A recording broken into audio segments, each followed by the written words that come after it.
summit of the volcano, the last collapse explosion event occurred at 4:12 yesterday afternoon. Right now, rates of elevated seismicity in comparison to previous events suggest that another collapse explosion may occur sometime soon. Also, a new update for today is that the Volcano Observatory notice to aircraft has been dropped from the red level to the orange level today due to the reduced ash being produced by these collapse explosion events. That's it for the geology update. I'm going to pass it back to Leslie at this time. Thanks, Mike. Our next speaker will be Jessica Farrakhan with Hawaii Volcanoes National Park. Good morning. Haven't been on the call in a while, but thank you. Today it's still status quo. We are parts of the park are open starting on Wednesday. The Kahuku unit will be open again Wednesday through Sunday. I went out there on Friday and hiked a new trail, the Pali'oka'eo Trail, which is about 2 miles, beautiful Koa Ohia woodland forest, and I highly encourage everybody to take a visit to Kahuku if you're looking for a positive story about this closure and the ongoing activity. That would be great. Today's day 46 of the partial closure at the Kilauea area of the National Park. And the big news to share today is that we will be hosting, the National Park Service and USGS will be hosting a community meeting this Thursday, June 28th at the Cooper Center at 6:30 p.m. This is, we're hoping that Volcano Village residents are they are the intended audience for this meeting. And this meeting will be held to discuss the ongoing closure, what's going on in the park, and what's going on with the summit activity of Kilauea. Our next question comes from Timmy Andrews from Hawaii News Now. Your line is open. Hi, I just wanted to ask about the Jagger Observatory and if you have any plans at this time to relocate or where you are in the process of relocating it and just any updates you have on that at this moment. Question, you mentioned the Jagger Observatory. Do you mean the Jagger Museum or the Hawaiian Volcano Observatory? I meant the Jagger Museum, sorry. Jessica, do you want to address the question about the Jagger Museum? It's really too early to tell. We haven't even been able to do a professional assessment of the structure. So, too early to tell, and that's all I have about that. We don't know if we'll be going back to it. We don't know the actual condition of the building. So I hope that answers your question adequately. Yeah, thank you. On Hawaii's Big Island, there was another explosion from the Kilauea volcano overnight. Fast-moving lava triggered more evacuations from the eruption zone. Mark Strassman is there. Fiery lava continued its unrelenting march. A new fast-moving flow crossed a major roadway and rolled toward the ocean, roughly 2 miles away. 4 stranded residents had to be airlifted out by the National Guard. The same lava flow swallowed this home in minutes. Even after 2 weeks, the volcanic images continued to astonish. Officials here are pleading with folks to heed evacuation orders. We can't force them. We can't force anybody. We're just highly recommending, for your safety and the safety of first responders, to please evacuate. Stuck in Leilani Estates. Anybody can send help. We're on Moku Street. This man used Instagram to call for help after his truck broke down, and toxic sulfur dioxide levels soared. He was rescued. But diehards like John Artimovich are determined to stay, to keep tabs on his property and his neighbors. I have no fear for not getting out if something catastrophic could happen, but I don't believe anything catastrophic will happen. Looks pretty catastrophic behind you. Well, but I'm saying though, right now, it wouldn't blow up and cause us to be running down the road. It would be real slow. We could walk away from it like this. But in some places, lava is moving quickly, nearly 400 yards an hour. Scott Wiggers is documenting his community to help neighbors make insurance claims. 2 weeks ago, could you have imagined this? I just got goosebumps. Never in a million years would we have thought this was going to happen. We watched Earth come out of the ground. And reshape the landscape. Absolutely reshape the landscape. It's a mind scratcher, it really is. This half-mile stretch of lava that I'm standing on is by far the worst destruction on the Big Island. Don, somewhere buried under all this are more than a dozen homes. It is a torrent of molten rock devouring everything in its path. Part of the tropical paradise of Hawaii's Big Island torn open, geysers of lava and ash spewing into the air. All from Kilauea, one of 6 active volcanoes in Hawaii. In some places, lava reaching as high as 330 feet higher than the Statue of Liberty's torch. People saying the sound was akin to a jet engine's roar. It was thunderous. I mean, it was just like... The level of lava that is coming out of that fissure is bad. The volume of lava is bad. I mean, this whole thing is a bad situation. The lava reaching temperatures of nearly 2,000 degrees Fahrenheit, so hot it can melt gold. Take a look at this time-lapse video of a Mustang bursting into flames as it's consumed. It's the lava from here that's been going underground through here to the neighborhoods. That's right. That molten rock traveling underground and erupting through the earth, spewing out 20 miles away in the neighborhood of Leilani Estates. Nearly 2,000 residents of this and one other community evacuated. I was starting to panic, just grabbing pictures. My mom's wedding doll, just baby photos and, just important things. We met Woody Kihai Nelson at this roadblock, hoping to go back in to pick up what he left, when a friend showed him this video. Just all the memories of being in my backyard.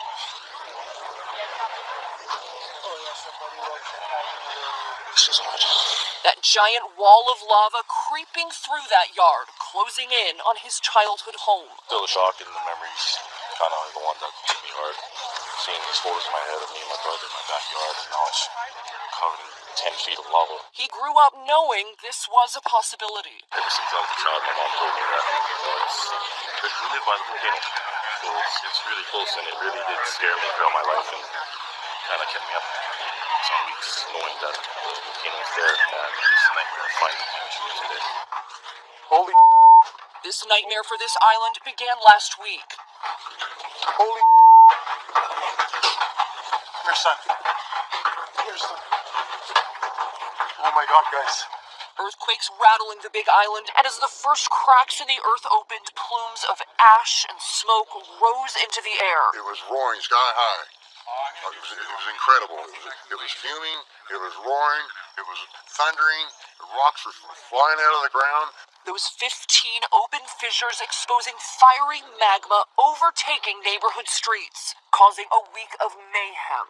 Over the weekend, people like Chris Klepps waited for hours in their vehicles. And you've been out here all night long? I got out here about 3 and just sat and waited. What are you waiting for? See if I can get in. Only to learn he isn't allowed back in. You said you think that your home is in danger? I think it is. Yeah. Why? What do you think is Well, happening? just where the new fissures opened up. It's there. I mean, it's right on the corner. I think it's heading down towards us, so we just kind of gave up hope now. When you saw where that latest vent opened up, tell me what went through your mind.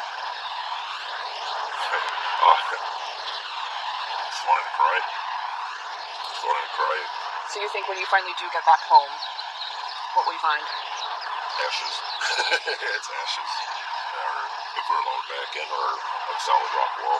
Today, the situation on the ground in Leilani Estates is still volatile. Authorities allowing some evacuees back in for a few hours at a time to gather their belongings. It just doesn't seem real. We walk our dogs up and down this street every day. Raylene Laram and her son evacuated last week. We just felt it as almost like we could feel, and we didn't think it was real at first, but it's almost like you could feel the lava flowing under you.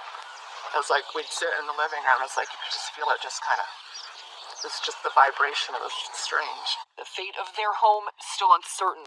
It's very difficult not knowing, and they didn't know, they couldn't give us addresses last night, which was frustrating. One of authorities' concerns, the dangerously high levels of sulfur dioxide fumes in the community. Sulfur dioxide is a natural gas that comes out of lava. At low levels, it can be just irritating to people with respiratory issues, but then at upper levels, it could be fatal. The National Guard is monitoring the toxic fumes. We're already well over what would be considered safe. Pleading with residents to stay away. Like choking on rotten eggs. It's really thick. It just makes your eyes water, your throat hurts, everything hurts, so and your lungs literally ache. So you gotta just run. Julie Lealoha is lucky. My house is fine, standing so far. But it's just saturated with SO2. In all 36 structures, most of them homes, have been destroyed. More than 100 acres consumed by the lava, and no one knows when it's going to end. Could continue to flow for several weeks, several months, several days, several years. We don't know. The worry level is high right now. Worry, but a level of acceptance. Locals saying this land belongs to the goddess of fire and volcanoes, Pele. Some claiming to see her image in the eruptions. Pele's described by some as mythology or folklore, but to native Hawaiians, she is much, much more than that. She's the island body, and we know that when we feel a rumble or a shake, the volcano, we know that it breathes. They believe Tutu, or Grandmother Pele as she's often called, lives here in Kilauea. Wow. So just for some perspective, we are here on the edge of Kilauea Volcano. Kilauea is one of the world's most active volcanoes, spewing lava since 1983. It's part of what drew 2 million tourists last year to Hawaii Volcanoes National Park. What do they see normally? It really varies. For the last 10 years or so, when this started to erupt again, the lava lake would create a really magnificent glow in the evening. That volcanic activity erupting outside of the park has been historically devastating. In 1990, the town of Kalapana left buried under 50 feet of lava. In 1960, nearly the same in the town of Kapoho. And today, an explosion as rocks in the volcano's other crater crashed into the lava lake below. We watched as it created the largest ash plume at Kilauea since 1924. Oh my goodness, that is just remarkable. Sending geologists scrambling. Yeah, this is a big deal. They say it is all connected to the ongoing volcanic eruptions that are holding this small corner of the island hostage by waves of lava. Permanent changes to the landscape and lives here as Nelson and his neighbors focus on their faith as they look forward. We tried, but it's what it is. Pele, goddess of Pele, she owns all this land. This is all her home. So she's taking back what rightfully is hers. For Nightline, I'm Marcy Gonzalez in Hawaii.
suffered damages or losses from the recent Kilauea volcanic eruption and earthquakes can now register for disaster assistance with the Federal Emergency Management Agency, or FEMA. Federal assistance is now available to eligible individuals, business owners, and private nonprofit organizations in Hawaii County. A Disaster Recovery Center, or DRC, jointly operated by the state of Hawaii and FEMA, is located at KL High School Gymnasium, 16-735 KL Koa Road, KL, Hawaii, 96749. The DRC will be open every day from 8 o'clock a.m. to 8 o'clock p.m. You can register for disaster assistance at the DRC, as well as have any questions answered by FEMA, the U.S. Small Business Administration, and state and county government officials. Please remember to bring the following information when registering at the DRC: your Social Security number, your address of the damaged primary residence, a description of the damage, information about your insurance coverage, a current telephone number where you can reach, an address where you can get mail, and your bank account and routing numbers for direct deposit. Disaster assistance for homeowners and renters may include grants to help pay for temporary housing, essential home repairs, uninsured and underinsured personal property damage, and other serious disaster-related needs that are not covered by insurance. The U.S. Small Business Administration offers low-interest disaster loans to businesses of all sizes, including landlords, private nonprofit organizations, homeowners, and renters. These disaster loans help pay for losses that are not fully compensated for by your insurance company or other forms of assistance. You do not need to pay back the FEMA grant. FEMA assistance is not taxable and will not affect your eligibility for Social Security, Medicaid, or other federal benefits. Registering with FEMA is an important step in getting federal aid, even if you have already registered with other disaster relief organizations such as the American Red Cross. If you have insurance, you should still register with FEMA. While FEMA cannot duplicate insurance payments, underinsured applicants may get more assistance after their claims have been settled with their insurance company. You can also apply at disasterassistance.gov or by phone at 800-621-3362 or by TTY at 800-462-7855. If you use 711 or video relay service, please call 800-621-3362. You can call these numbers 7 days a week from 7 o'clock a.m. to 10 o'clock p.m. local time.